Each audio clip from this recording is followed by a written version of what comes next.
Assalamualaikum warahmatullahi wabarakatuh. Alhamdulillah. Alhamdulillahi rabbil alamin. Wa ala udwanu illa ala zalimin. Wassalatu wassalamu ala asrafil anbiya'i wal mursalin. Wa ala alihi wa asahbihi ajma'in. Amma ba'd.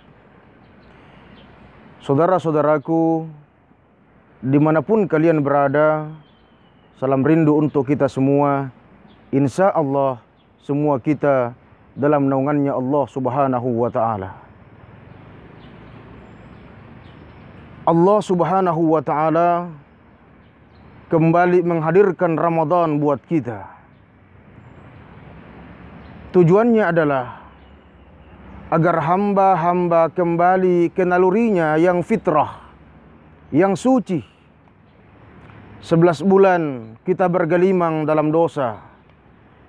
11 bulan kita tenggelam dalam kemaksiatan tanpa kita sadari. Maka karunia terbesar yang Allah berikan kepada kita adalah Ramadan. Tempat di mana kita kembali pada proses kefitraan kita. Banyak dosa-dosa yang selama ini tidak pernah kita sadari, yang kita lakukan, yang kemudian menggerogoti amal ibadah yang kita lakukan selama kehidupan kita ini. Dosa-dosa seperti apa yang selama ini kita lakukan tanpa kita sadari? Yang pertama, istighla, yakni membicarakan aib saudara-saudara kita. Senang melihat orang lain susah, kita jatuhkan dengan cara yang tidak disukai oleh Allah. Inilah dosa yang sering kita lakukan tanpa kita sadari. Ramadan hadir, Allah puasakan kita, bukan hanya untuk menahan lapar dan minum, tapi untuk menahan mulut kita agar tidak membicarakan aib saudara-saudara kita. Dosa apa lagi yang selama ini kita lakukan tanpa kita sadari? Qaswatul qulub, kerasnya hati kita, selalu mau menerima dan tidak mau menerima kebenaran, menganggap diri kita paling benar. Hati-hati saudaraku, menjadi benar itu bagus, tapi ketika kita merasa paling benar daripada saudara-saudara kita, ini juga bagian daripada cara syaitan untuk menaklukkan akidah kita, keimanan kita. Menjadi baik itu harus, tapi ketika kita sudah merasa jauh lebih baik daripada yang lain, ini juga bagian daripada syaitan untuk senantiasa menggelincirkan keimanan kita. Maka puasa hadir, Ramadan hadir. Imam Asqalani mengatakan bahwa puasa itu menahan lapar adalah bagian daripada cara untuk melembutkan hati kita yang selama ini keras. Apalagi saudaraku, dosa yang selama ini kita lakukan tanpa kita sadari. Hubbud dunia, terlalu cinta kita dengan kesenangan dunia.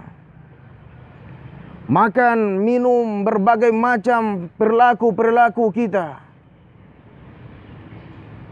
yang selama ini berlebihan yang kita lakukan. Maka puasa hadir, Allah ajarkan kita bagaimana kemudian menekan jasad kita untuk tidak terlalu larut ke dalamnya. Allah ajarkan kita puasa agar kita tidak terlalu mencintai dunia, menahan kesenangan dunia. Apalagi hadirin yang dimuliakan oleh Allah Subhanahu wa ta'ala, tulul amal, terlalu tinggi, terlalu panjang angan-angan kita. Terlalu panjang angan-angan dunia kita, padahal tanpa kita sadari boleh jadi kain kapan kita sudah mulai ditenun. Maka Ramadan hadir, hadirin yang dimuliakan oleh Allah, agar kita kembali mengingat dari mana kita, untuk apa kita, dan mau kemana kita selanjutnya.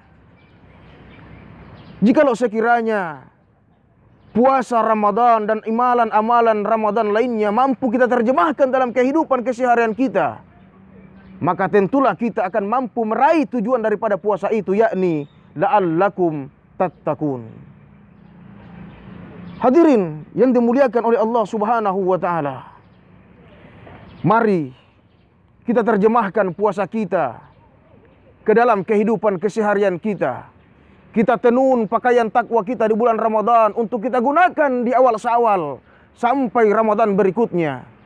Maka dengan demikian insya Allah kita akan menjadi manusia-manusia yang tergolong muttaqin, sebagaimana tujuan dan esensi puasa itu sendiri, yakni merekrut menjadi manusia-manusia yang bertakwa, la'allakum tattaqun, kepada Allah Subhanahu wa taala.